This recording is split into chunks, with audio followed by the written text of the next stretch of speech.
with probably the hottest featherweight prospect on the planet, Rasheen Brown. 11-1, 7 knockouts, trained by his uncle, Buster Custis, or Percy Buster Custis, let's be formal. Yeah. How's it going, Sheen? I'm good, I'm good. Man, I've been watching you for a long time. You were a two-time Silver Glove national champ, 2017 silver medalist at the Golden Gloves, even though we thought you should have gotten the gold medal. Yeah. And you turned pro, man. You're now 11-1, 7 knockouts. Yeah, yep. What has been the biggest transition from the amateurs to the pros? For me, is fighting at you could pick your own pace. It ain't so much about the little pity pat punches and it's just the pros more. I feel more comfortable. You more just fighting your own way, and is the you ain't gotta try to see like in the amateur. You go to the nationals, you gotta see like what type of style they want you to fight and stuff like that. You ain't gotta worry about all that type of stuff in the pros. To me, I'm just being myself. Well, we've seen you, man. You're a naturally talented guy. How did you learn all those moves? You're on the southpaw stance. You're like Pernell Whitaker, and you're tall. What are you, 5'8"? 5'7.5". Okay, 5'8". Yeah, 5'8".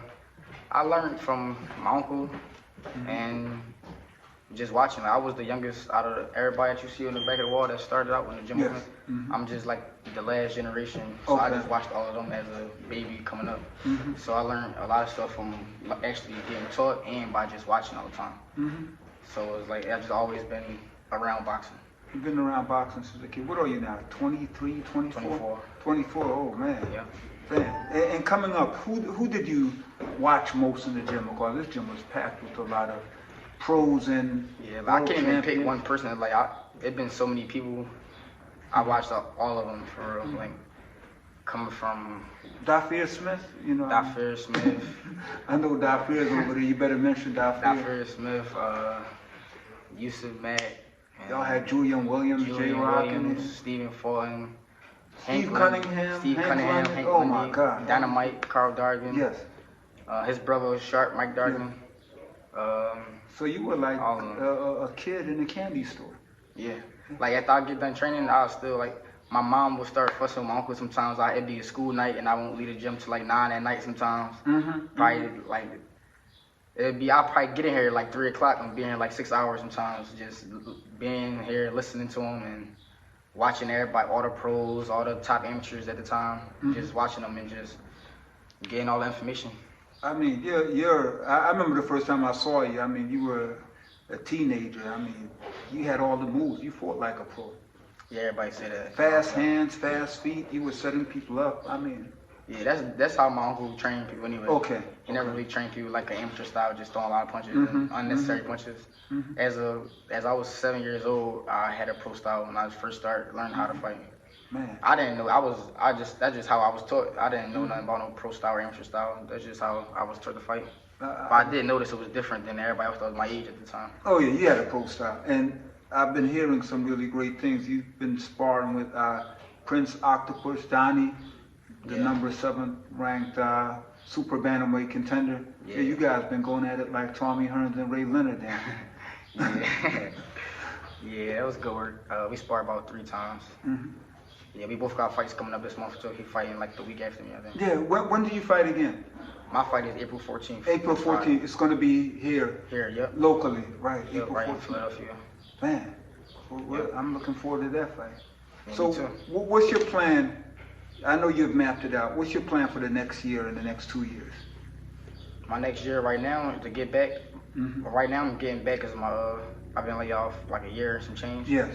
So now get this first fight out of the way. I'm just focused on that right now, and after that, I plan on just staying busy again like I was before, and just getting back to the big fights, and eventually, I want that rematch with the person I fought last time. Okay, on the 22nd of January last year. Okay. So I'm gonna get back in the scene and get some more big fights, and then But it appears that you fought the promoter's fighter on the promoter's show. I'm not sure what it was.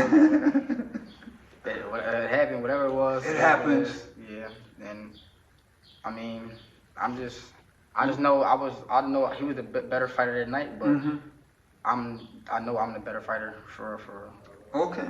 Or are you I'll gonna prove it next time. Are you gonna continue to compete at featherweight, or are you gonna compete at super bantamweight, or both? This fight, I'm coming back at featherweight. Okay. I'm gonna see how I'm feeling going down. Featherweight cool for me, but I'm gonna see how I'm feeling if I try to do super bantam again. Okay. If I feel like I'm draining myself or something, I'm gonna stay at featherweight. But if I can still make it cool, yeah, I'm gonna probably do both or stay at super bantam. Now I have to ask this question: who's your favorite fighter growing up? And don't say Percy Custis. You know, who's your favorite fighter? My favorite fighter to watch is Pernell Whitaker. Oh man, one of my favorites. Yeah. What do you like about Pernell? I like his whole style. Like a lot of people look at him as just a slick fighter, but he can also sit there and like he exchanging with you, but he just won't get hit. He make it look good, and he just real. And he good fundamentally, and he real entertaining. Like a lot of people be real good boxers, but they might seem boring from the outside. Right. And he got the whole package to me, and he's southpaw too. Pernell was exciting. He made watching defensive moves exciting. Yeah. And doing all the moves, he knocking people out still, and like he just playing around. And it be top tier guys, like the best people in the world. He doing that too. And the amazing thing about it, he stood right in front of those guys. Yeah, like he don't got to move a lot with his feet. He had good feet, but like he just that type of fighter. He had good, and it reminded me of myself too watching him. Well, you're stolen. Boxing's about stealing. Yeah. And you owe Pernell a few checks, man. Yeah. You've stolen many of his probably moves. Not only him. It just happens sometimes. You owe that man the state some money. When you're around boxing for so long, sometimes you still moves without even knowing. Oh yeah. Boxing's about stealing. It's Ali stole from muscle memory. Right. You might not even do it on purpose. Ali stole from Ray Robinson. Yeah. Sheen stealing from Pernell Whitaker. Yep. When you make it to the championship, you got to send that man a royalty check. But that's good. He's a great fighter, and just watching you, I can tell you've been watching Pernell Whitaker. You're a very great defensive fighter. You don't get hit with anything. Yeah. And you're always in position to punch. Yeah, that's the goal. Yeah. Sometimes I feel like I might hit a fighter like 20 times or something in a round. If I get hit 2 times or 3 times, I feel like I got hit too many times, or they might have matched me or something. And that sometimes it's like it could be a good thing. It is a good thing, but it could be a bad because I might be thinking like, damn, I'm losing around or something. I'm getting hit 2 times or something. I feel like if I shouldn't got hit. So I mean, you I learned defense first. I think anyway when I grew up. Right. It was defense first, then offense just came natural. I noticed a little person that you brought in the gym here with you. That's your daughter? Yeah. Oh, talk to me about fatherhood, man. How old is your daughter? And we better mention her name. She's gonna get older and watch this video and say, "Pop didn't say my name." Yeah, her name Anan. She 2 now. Oh, she's 2. Yeah. Oh. Yeah, she like growing super fast now out of nowhere. Like not even just like her size, just like her talking and doing different things out of nowhere. Like it's just crazy to watch. I already got like 14 nieces and nephews I watch grow up. But when it's your own child, it's like it's a difference. Crazy. You pay more attention and you like you notice every little thing, and it just seems crazy to learn like watching her actually grow up like that. How has she motivated you? Not that you needed any motivation, because we've seen you in your working. Yeah. I mean, you never know, that might have been a motivation I needed. Okay. Because she motivated me a lot. Just knowing that somebody, is my kid that's looking up to me now. And like actually watching me fight and watching and then as she get older, she really, like understand more. She gonna look back at all this. And I want to really make sure that it's all good things and success. If she starts throwing some punches, you might have the next Layla Ali. Yeah, I mean she might, but I wouldn't. Belongs on Essence magazine and Ring magazine at the same time. Hey, I wouldn't. If she want to, I like her to box, but I really wouldn't. I'd rather her not box though. I know boxing is a dangerous sport. No matter how good she might be or anything, boxing is dangerous. I don't get nervous when I fight and stuff. Right. Watching people that I'm close to fight and all that, I get real nervous watching them fight. I know what you mean. Yeah. It's like you don't care when you're in there, but And Yeah. this could just be anybody that I know Right. boxing, I get nervous. So imagine me watching my daughter fight. It's just gonna be crazy. Yeah. She get hit, I probably just have to get in the ring or something. You know, don't be like that Jamaican mom. Her son was getting beat up in the UK. She hopped in the ring with her shoe, started beating up the other fighter. It's on YouTube. It happened years ago. Mom couldn't, hey. It was boxing? Yes, it was a professional fight. Her son was losing. A Jamaican lady. She got out of her seat, took her shoe off, and ran in with her shoe and hopped on the other fighter. When you become a parent, you understand that though. Like it look crazy, but that shit child when you're getting hit, even though that's the sport that you want. Yeah. That's why I would rather, like, she want to box, I would. I like her like training in the gym and stuff, but I wouldn't like. But you probably never like her know. to see her in the ring. Well, you never know. She might end up being the next manager, the next Al Heyman. Yeah, that'd be better. Yes, yes. Yeah. But looking at it, man, you have a tremendous career ahead of you. What would you want to say to all the young people, especially in the city of Philadelphia, who have a dream? Because there's so much negativity we hear by young people, but there's so much positive things being done here at this gym and many gyms in the city of Philadelphia. So what would you want to say to all the young people out there? I would say that they gotta like it's a lot of outside distractions of when you working towards a goal, but you just gotta keep your mind focused on that goal and just remember that that's the bigger picture. Like a lot of things outside of it seem like it's fun for now, or it's just like it might be taking too long to get there where you're trying to go, but it'll all be worth it once you get there and you look back. You ain't gotta do nothing no more. You could get up when you want. You can. It'll all be worth it once the story ends.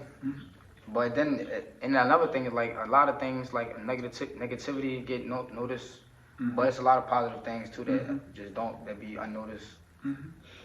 I guess I don't know why it's like that, but yeah, it's a lot of positive things that a lot of people just don't be knowing about with the youth too. You're absolutely right. There are a lot of great young people in this city, and I tell people if most people were bad, we wouldn't be able to walk the streets. Right. You know, and a lot of good things happening. And tell the young people how you've been able to stay so focused all these years. One of the main reasons I got to stay so focused is my uncle, my trainer. Okay. If I was younger growing up, if I wasn't ever doing nothing bad, but if I'm just not in the gym, I take 2 minutes out of the gym, he calling me, or he pop up at my house or something, make sure I'm in the gym. And the gym is like it saved the youth. That's why they got the slogan on the clothes, boxing save lives. Right, that's true. That's really what it do. Like if you in the gym constantly, you just focus, it's real hard for you to start getting in some trouble if you just boxing and going to school and boxing, You're not worrying about nothing that's going outside in the streets, no matter what. Like, and if you got friends like that or something, it'll push you away from them because you will see that y'all don't got the same mindset, you're not doing the same thing. Boxing will keep you focused, and you in here sparring people that's making you really work and making you gotta run and all that. You ain't not worrying about nothing but outside. You gotta come back, you gotta box this killer tomorrow, you gotta run these miles. My uncle, you come to the gym, he might make you do all this work that you not knowing. You just gotta be prepared for whatever. The last thing on your mind is getting in some dumb trouble or something when you got all this other stuff that's keeping your mind sharp. So the environment here and your uncle really kept you motivated. All the kids that grew up here will say the same thing. Yes. Like that's really what this gym. It's not just about boxing. It's like more like there's coaches and stuff in here. It's like father figures to the kids. That's true. It ain't just about boxing. They make sure you doing right in school. They make sure you doing your homework first before you training. All that. Make sure you're not out at home talking back to your mom all crazy or just being bad. It's all about all that stuff lined up. Then you could be able to box. You know, they ain't just letting you throw bad kids or people that's doing like kids that's not good kids, or they gonna make them good kids. You're learning life lessons here. Yeah, it's more really than great. In boxing, that's what the gym is about boxing, but that's also whatever come with it is life lessons. Boxing save lives. Yeah, for sure. Now, what do you want to say to all the promoters out there for watching? I mean, I know they're going to be calling your uncle. Yeah. What do you want to say to them? Why should they sign you? they should sign me because, well, it ain't really much to say when they watch me fight. That's gonna be the reason why they When should they sign watch me. it. Okay. They just watch my fight, and next time I'm on one of them big cards with them promoters, that's gonna be the reason to sign me. Okay. Well, you know me. I'm already placed my bet on you winning the world title. So there you have it, folks. Rasheen Brown, featherweight, super bantamweight, trained by the great Percy Buster Custis at the James Schuler Memorial Gym. Need to call this man. Take care. I appreciate it. Okay, Buster.